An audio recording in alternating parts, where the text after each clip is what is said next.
r/ask Reddit. What's the most refreshing act of I don't give a duck that you've ever witnessed?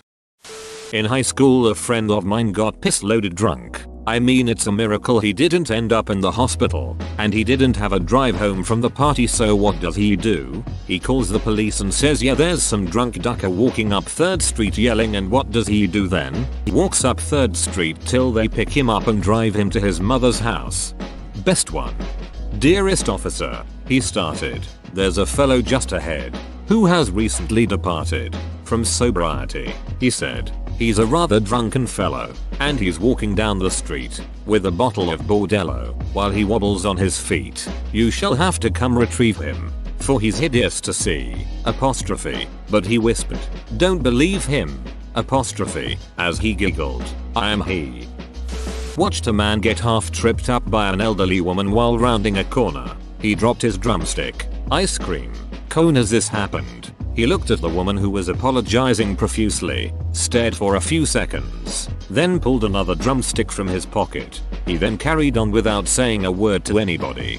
The ultimate power move. Ever since he was a kid, he had always walked around with 2 cones in his pocket, just waiting for this to happen, and it finally did. I was at the gym recently and overheard a guy talking on the phone to someone who I presume was his wife. The conversation went something like this: I just need another 10 or 15 minutes to finish up. Just another 10 or 15 minutes. Just another 10 or 15 minutes. Just another 10 or 15 minutes. Just another. Okay, fine, I'm leaving now. He then hung up and spent the next 10 to 15 minutes finishing up his routine. He realized he wasn't speaking her language. I'm on my way, while she hasn't even showered yet. Edit. Spelling is hard. Guy at my work making over 100k is getting shit for something stupid for the last time from this supervisor that nobody likes. He doesn't say anything, leaves all his shit, gets up and walks. 2 days later, he's got a raise and doesn't have a supervisor anymore. Whoa, that guy knew his worth to the company. That's a strong play. Make yourself valuable and you don't have to put up with other people's shit. A company will do what they have to in order to keep their best people happy versus having to try and replace them. Edit. Obligatory. I did not expect this comment to blow up. I made this at work of all places too, as many have mentioned, and I did not. This is not absolute. There are plenty of companies or other leadership that does not give a crap and will never see the value you bring. But if you do your part, then you've done that much at least, and you should feel just fine leaving for somewhere else. That's ducked up. Was Comcast. Oh, good for him. The last sentence made me so happy. Went to the city court to pay off a ticket. I was upset because the wait was about an hour and a half plus. Who enjoys paying for a ticket? Finally my number gets called, and as I sit down at one of the desks, an older man walks in and sees the ridiculous amount of people waiting in the queue. The man says, duck it, I'll just go to jail, loud enough for some of us to hear, then walks out of the building. The lady at the desk didn't think it was funny, but it made my day. The people that work in courthouses are some of the most humorless sons of mothers out there. Really can't have much of a sense of humor after working with the dregs of human society, as well as all the people who get ducked over by the courts when that happens. Can't really joke about the domestic violence abuse victims who are there to testify against their abusers or whatever. Saw a kid playing in a mud puddle at a park. The dad was all, no buddy, you're gonna get all muddy. The kid slowly sat down in the puddle and reclined in it, dipping the back of his hair in the puddle, then sat up quick, whipping muddy water in the air like a Pantene commercial. That was my son. No buddy, you're gonna get muddy, he said. There's grime in your hair, and there's dirt on your head, there's slime on your clothes, and you're covered in muck, apostrophe, he said from his puddle. I don't give a duck. No buddy, you're gonna get muddy. My high school had what was a beauty pageant for senior dudes. It raised money for their prom. It was always in good fun. But one of the competitions was a swimsuit walk, and to keep things from going too far, speedos were banned. That did not, however, stop one guy from wearing his mom's bikini in front of an auditorium full of classmates and teachers. It was as revealing as one would expect, and I have no idea how nobody stopped him before it was too late. It took me some time to realize senior dudes were high schoolers and not elderly men. I did not realize that, so you're still ahead of me. I used to work on reception of an upscale hotel. We had an elderly, mid-80s, gentleman working as concierge who would spend his shifts chatting away to guests. He was likable and charming and often got away with being a little inappropriate. One day 2 ladies check in for a spa weekend. As he's walking away, rolling their luggage, I overhear his conversation. He asked them where they were from, and they replied Halifax. His response: "Oh, I once had violent sex with a girl from Halifax. Lovely little town." They laughed. Old people can get away with all sorts. Edit. For clarity, Halifax, UK, not Nova Scotia. I'm picturing Michael Caine working as a concierge. I'm picturing Creed Bratton. This happened years ago. I had just been at a club. This girl I was with, she wasn't a super close friend. We had some mutual friends, so we saw each other a lot but didn't spend that much time together. Anyways, she had popped some pills earlier and was pretty drunk, and we're walking to the train station because we're on the same line and it's almost 4 AM and we are both exhausted. She'd taken off her heels and is walking barefoot in the middle of winter and is talking about the time she broke her arm falling off the monkey bars in school. Suddenly she decides she wants to hit up this 24 hours burger place on the way to the station.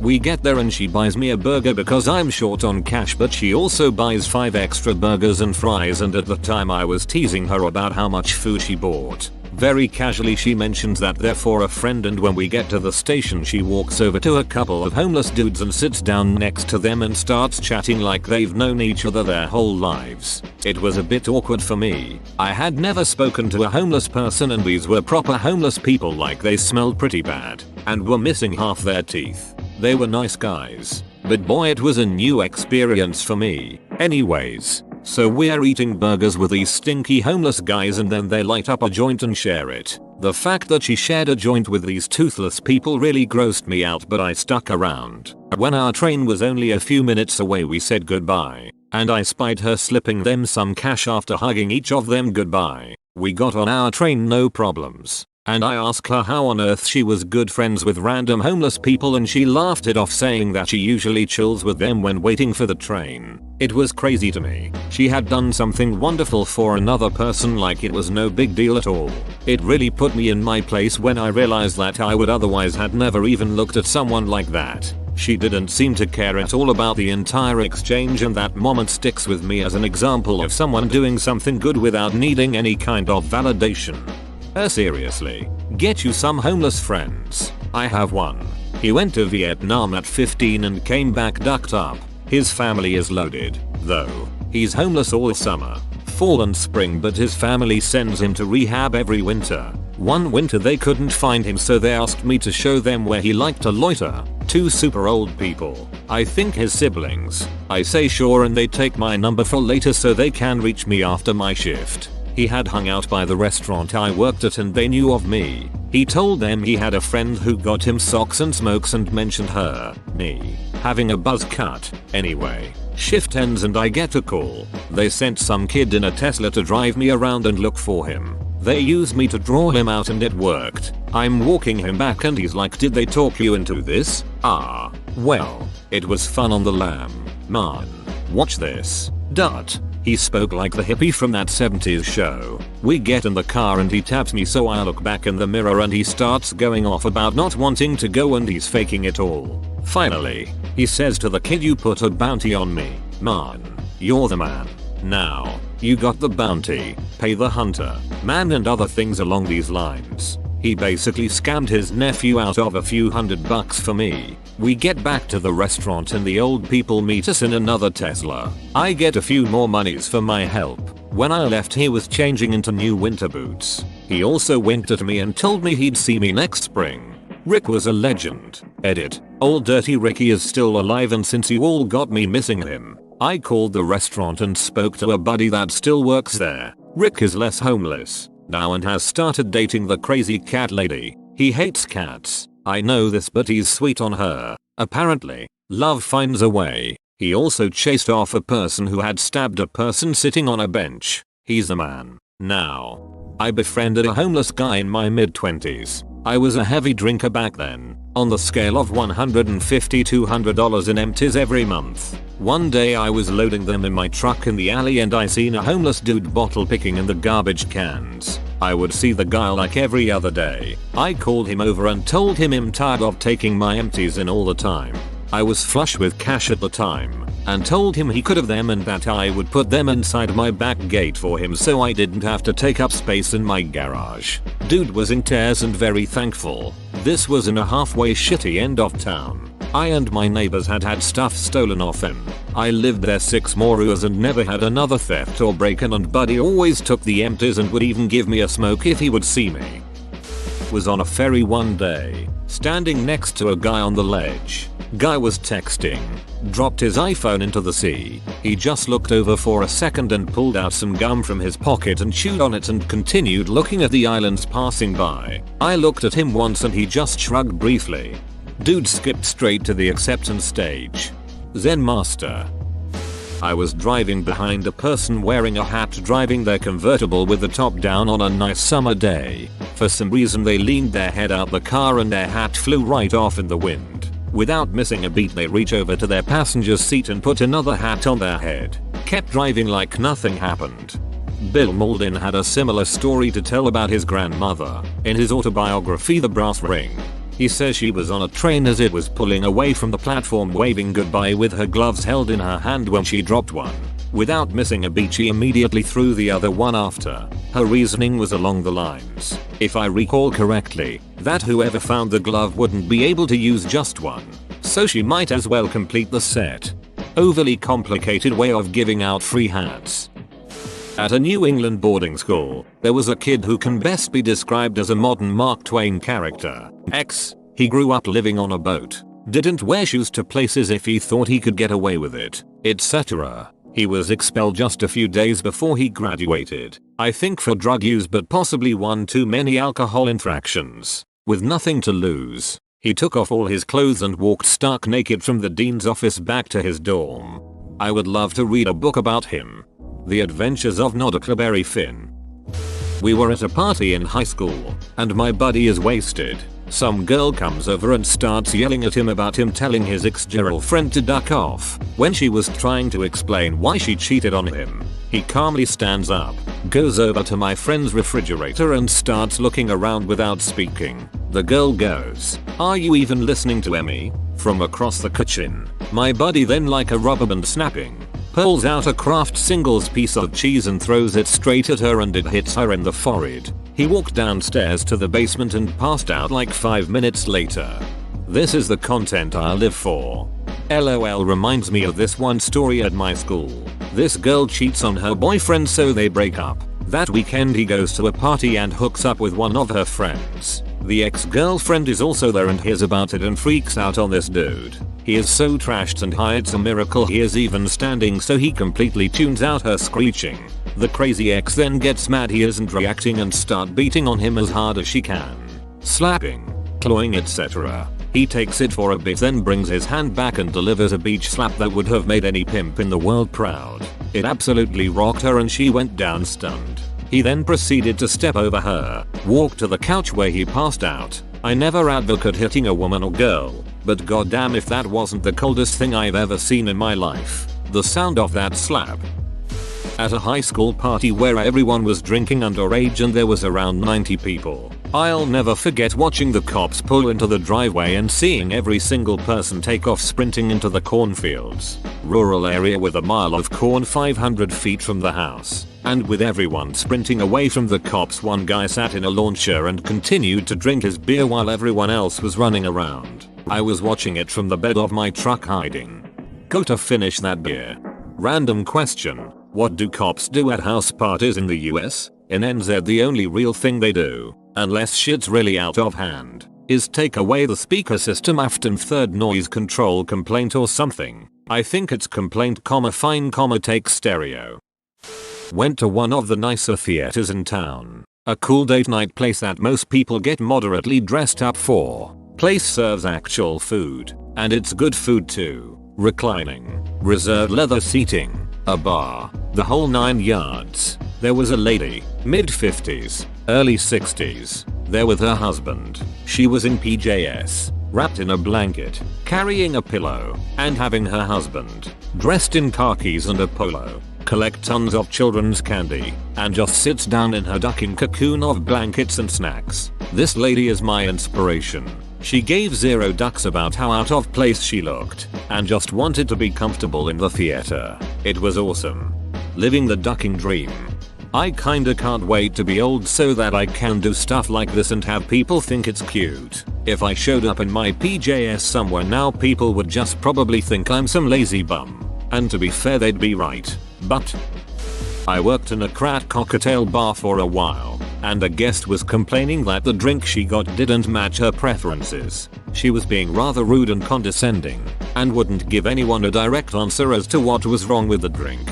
A guest to her right asked, "What did you ask for?" She replied, and the guest, without hesitation, grabbed her drink. He finished it in one chug, looked her straight in the eye, and said, "That's exactly what you described, and it was delicious. Don't be a beach." We bought him all of his drinks the rest of the night. A legend that will stay in the minds of the serving industry. Love it. Dude around here takes his 2 pet rats with him everywhere he goes. To the shops, to the pub, you name it, just brings them with him. I know a guy who brings his pet miniature goat to the pub. Zero ducks given. All the locals love him. Our tourists look distressed though. As long as it's not a hygiene issue, sounds awesome. Everything is more fun when your animal buddies are with you. My girlfriend and I tend to get weird looks when she pulls our rubber ducky out of her purse in public, but we love taking travel photos with it anyways. At this point we barely even notice the funny looks. I worked at a call center for a while too. Ethic, as we all know, is hell on earth. Had a coworker look my dead in the eyes and say, "Thanks for calling Verizon. Go duck yourself," and hung up. He then proceeded to log out for a 2-hour lunch. He came back, but was quickly escorted out.